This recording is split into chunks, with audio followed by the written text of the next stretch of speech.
I'm Nate with Beardic Inspiration, and today I would like to walk you through Nordgame's newest book, Dangerous Destinations.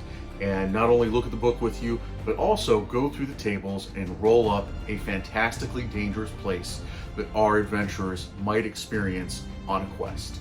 Let's check it out. Right off the bat, there's a lot to be excited about here. It is a very large book. We are talking over 400 pages, just like their Spectacular Settlements book.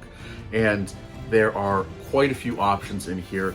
You have the ability to roll up one of 12 different locations, choices from burial ground, camp, fortress, headquarters, hideout, outpost, religious site, religious structure, residence, settlement, small location, or a watchtower. That's just the place. Then we have the environmental setting to put it in, and from there we have the choices of aquatic, coastal, desert, extraplanar, forest, jungle, mountain, plains, swamp, tundra, underground, and urban. And each one of these locations comes with a number of different tables to ensure that we get a very unique, creative destination every time we roll. Now, as we begin and open up our book here, we're going to actually go through a bit of a prelude going up to the location to establish things like theme. For our theme roll, we got a 2, which means this is a place of curiosity. So I'm already getting a sense of mystery, which I'm very happy with right off the bat. Our next roll is to establish the previous presence of this location, and here we have a dumping ground. This area was used to get rid of something very specific: hazardous waste, bodies, failed magical experiments, etc. This is interesting because I wasn't prepared for this, and I'm curious where we're going to be able to take it. And for the continued presence of this location, we have a parent. What was here has been replaced by the destination. However, there is still clear evidence of what once was here. And for our last prelude roll, we need to find out the destination type, and we rolled a 2, which means it's a camp, a makeshift settlement typically constructed with the intent of being temporary, mobile, or at the very least, expendable. So with that, we've made our prelude rolls. We are now going to turn to page 20. Here we have the camp page. We got some great art, some flavor text, and kind of a brief rundown of what defines a camp versus other types of settlements. Now, the first roll we're going to make over here is age. How long has this camp come into existence? And this, again, surprised me. This camp has only been around for days, definitely less than a week. Our next roll is for the size of this camp, and it's moderate. The main camp has a space for up to 8 tents plus a supply space. Now we need to find out the condition of our camp. It appears that our camp is good. The camp is in fair shape. Things are passingly clean, and equipment looks like it is decent quality, or at least functionally maintained. Turning to the next page, we have the organization of the camp, and by rolling a 10, we are an organized camp. The camp is set up with a fair degree of organization. The dwellings arranged in a functional grouping and with supplies and workstations and locations that are visible from the most important location in the camp. Any watch positions are decent, and one of them has only minor blind spots. And then if we want to, they have a vigilance system that we can roll on as well. Now we need to find out what is noteworthy in this camp, something that sticks out. And we have a kitchen with a box of soap. That is something our adventurers are really going to notice when they come into camp. Now we're going to find out what the vigilance level of our camp is. Looking over here, we are an organized camp, so that means we have a +0 to this roll, so we're going to stick with the 18. This camp is vigilant. It is well protected. And we are going to then roll on an alarms table and a traps table. And rolling for alarms, we have simple alarms. I think this makes sense because the camp is so new. Certain key points near or within the camp have simple noise alarms, such as string with pieces of debris hanging on it, which makes noise when jostled. And for traps, we have moderate traps. Certain key points near or within the camp have traps, such as covered pits, with or without additional dangers inside, such as spikes, or rigged simple mechanical devices. So next up, we have two important rules as we wrap up the camp tables, and that is we need to find out where our camp is, and we need to find out what the danger is at this camp. So first off, we rolled a 9 on the D12 table here, so we know it's a tundra environment. Once we're done here, we're going to move to page 156. And then rolling on the camp danger table, we know that we have an unintelligent beast as the main threat to this camp, and we'll get more information on that on page 180 once we're done with the environment section. Let's head over to page 156 now to take care of those tables. So far, we have a lot of very interesting rolls, and they have thrown me some curveballs. I did not imagine that this area used to be a garbage dump, but we also know that it is a very new camp, and we know that it is a very well-organized camp. So right off the bat, I am thinking that this camp is established by the lord or king in charge of that area, that there's something important about this site. The fact that it was a garbage dump, well, one man's trash is another man's treasure, so perhaps a cave or something has been revealed with this garbage of a highly advanced civilization, but it's so advanced that even their garbage seems like magical items and relics to us. And he has sent his men to establish a base camp, but something has gone awry because we know that there's going to be some danger here with these beasts. So let's find out some more by going to that tundra environment and seeing what more that we get. So now we arrive on the Tundra Tables page. Much like the destination page, we have some nice art here, some flavor text, and a brief rundown of that environment. And our first roll is going to dictate what is the location of the destination within this environment. We've rolled a 10, so it is in the tundra's heart. The destination is found deep within the tundra, either in or just a short walk from its center. I'm already excited about this because now we're talking about some extreme conditions. Now we are going to roll on the notable environmental features, and I decided what the heck, I'm going to roll 3 times. So right off the bat, we have a cliff, a steep rock face, 1d100 times 10 feet high. Next, we have a crevasse, and I rolled a d4 just to see if we could get multiple crevasses, and we are going to have 4 crevasses in this environment. And last, we're going to have a great animal skeleton, a skeleton of a colossal creature either recently or long since dead. The skeleton is, by our roll here, entirely exposed. Okay, first on our table of tundra discoveries, we know there's going to be a dead adventurer. We know that they're going to be poor. Interestingly enough, they're going to be very well equipped, and they're going to have a magical item on them. So that is just our first discovery. Again, I rolled 3 times on this table. We also have a cart.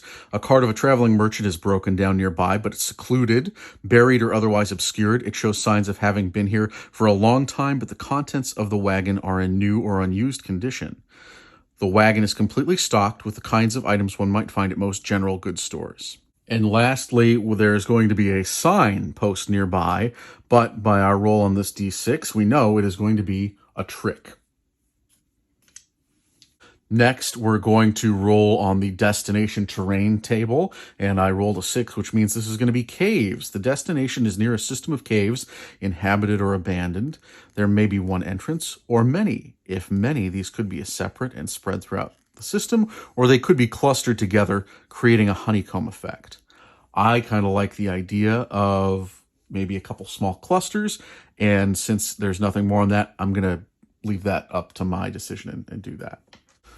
Now we're going to roll for recent weather, and we see that it's been cold, which makes sense for our environment here. And on a current weather table, we're going to find that right now, the weather has been same as recent, so just cold in general. But we see things can get pretty extreme here with sleet, ice storms, and blizzards and whiteouts. So now we're going to find out what this environmental danger is from this beast, and we can see that it is going to be a bloodhawk. But I did roll an additional time just to get an idea of what some other large dangerous creatures in the area might be. And although the prime danger will be bloodhawks, we do know that there are brown bear in this area now. I also rolled on the smaller table down here to determine that there are muskox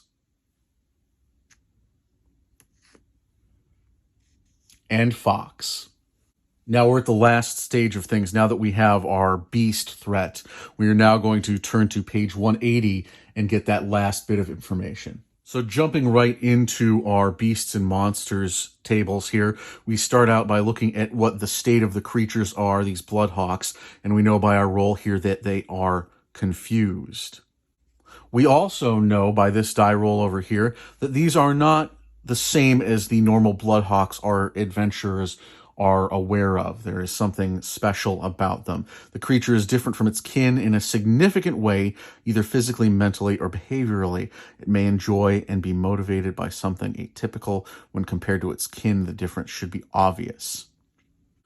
And then determining creature's size, these are healthy bloodhawks. The creature is the typical size for its age and species. Now looking at how the kind of harm that this creature has done, we have locals harmed indiscriminately. Random locals have been intentionally harmed, hunted, or otherwise aggrieved by the creature. Rolling for the local mindset, they are opposed. Locals are actively opposed to the creature and want it defeated or stopped. If they have tried already, all attempts have failed. Makes sense. Works perfectly.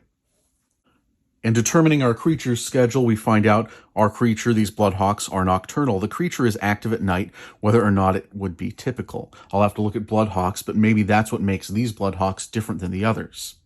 And then lastly, we're looking at the environmental impact. We rolled a moderate. The creature has had a fair amount of impact on the environment. Perhaps a certain prey animal or plant species has changed its behavior, or there may be visible superficial markings or damage in many places, or significant damage in specific places. And with that, that concludes our rolls. We're done with all the tables. We've acquired a lot of interesting data and information on this area. Now is the time to put it all together. All right. Boy, that's a lot of information, but I am very excited. It's really coming into a clear picture now. So we have this Arctic camp that is being established, again, by the king or some ruling official, because there is value in this garbage left behind by an advanced civilization. And I'm going to say that it was a cave. We now know by the rolls that there are caves in this area. Something was revealed. I think I'm going to have the campsite placed by the big cliff that we rolled up. That's where one of the caves is, and there is treasure in there, at least treasure to us. Because of this old archaic magical garbage, it has affected some of the local bloodhawks, causing them to attack members of the campsite, creating real peril there. And that dead adventurer is very interesting. He has a magical item on him. So I'm going to guess that he was part of the first exploratory party. He found something, perhaps something left by this ancient civilization to protect people from their toxic magical trash. He stole it. That has affected the bloodhawks, causing a chain reaction for all of these issues that we're having. The cart makes sense. Someone was supposed to deliver goods. That didn't work out. And that trick sign is very interesting.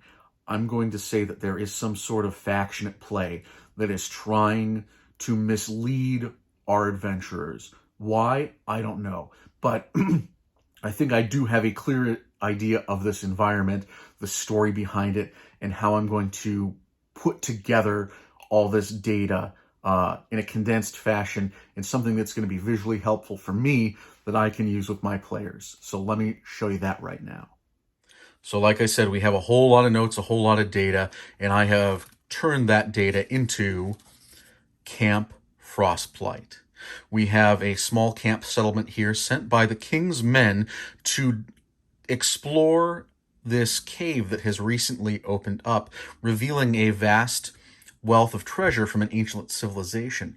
We don't fully understand it yet, but these ancient relics are actually the garbage of this highly advanced civilization, something like a roadside picnic. You can see we have a large camp with multiple tents. We know the route in is mostly by sled, and they have a lookout high above that wall. I decided to put it at that cliff face where this particular cave was revealed. And then we can look to our greater hex of the area. This is the rest of the notes that have been condensed down for the specific campsite. Now we have the entire, what I've done here is turned it into this environment a 6-mile hex with all these 1-mile subhexes in it. Our camp is right here. This 6-mile hex is the heart of the tundra, or the frost blight as we're calling it in this world. And I have different locations marked out here for the trick sign, the mammoth, skeleton exposed, different caves throughout. What I really enjoyed putting in here was we have a location of some muskox here that have been greatly affected by the Bloodhawk. If the adventurers go there, they will enter into a encounter where they have to flee for their lives because the Bloodhawks will cause a muskox stampede. But I'm very pleased with how I've converted all that information, and I will definitely be using this in a game sometime very soon. So that is the first Dangerous Destination that I've rolled up with Nord Games' new book. It was a lot of fun. Would I recommend this book? Absolutely. First off, the quality is great. The art is fantastic. I'm very pleased with it as a product, but I found those tables very helpful. And I completely understand that I could have stopped at any time, taken what I wanted to, or changed my rules to suit something that I was more leaning towards with my ideas. But you know what? I kind of like to get a bunch of random information and see if I can fit it together with a puzzle, and I did that with this. It was actually a lot of fun, and I, as the DM, have kind of discovered this player, hopefully like the players would as I pieced it together. I will definitely be generating more locations like I did this last one, as well as using it for quick fill-in resources for places that I've already created. So 10 out of 10. If you're considering getting this, if you're a world builder, if you are a DM, I consider it a very useful tool. Thanks for watching, and if you like this, maybe we can roll up another Dangerous Destination sometime.